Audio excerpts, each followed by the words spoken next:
La réunion s'est tenue au Caire, sans secret ni tapage médiatique.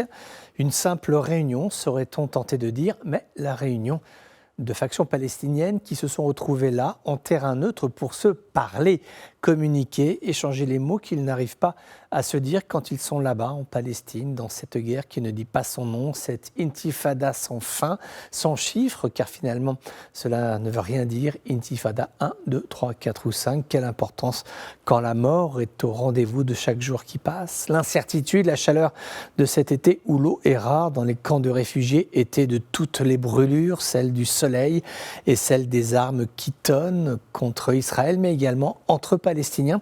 Les arrestations conduites par l'autorité palestinienne contre les nouvelles factions natives du Capharnaüm, de Jénine et de ses rues insalubres. Ces arrestations ont créé une tension, une incompréhension. Que se passe-t-il? C'est maintenant le Fatah qui nous arrête? Point d'interrogation. Même si Mahmoud Abbas a dit avoir rompu ses liens sécuritaires avec Tel Aviv, il reste ce substrat de doute quant à une hypothétique connivence avec Israël. Les factions n'y croient pas, elles n'y croient plus. Ces dernières semaines ont bruissé de rumeurs. Nombre d'entre elles étaient fausses. La presse n'en a pas parlé. À raison d'ailleurs, c'était faux. Je vous en confie une juste pour que vous preniez connaissance de ce qui transpire de cette dramatique palestinienne. Il y a une quinzaine de jours, il a été dit qu'un coup d'État palestinien allait être tenté à Ramallah. Absolument faux, il n'y a jamais eu de tentative de coup d'État.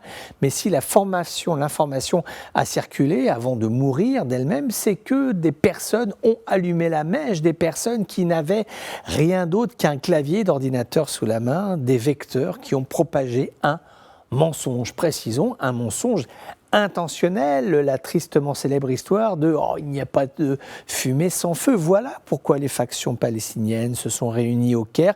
Elles l'ont déjà fait.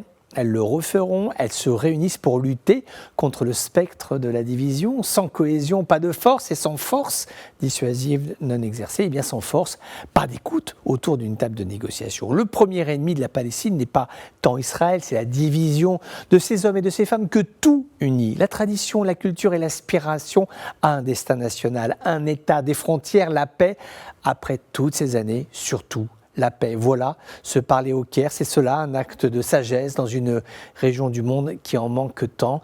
La sagesse qui est, ne l'oublions pas, la mère de toutes les raisons, la raison des forts, mais aussi la raison des faibles.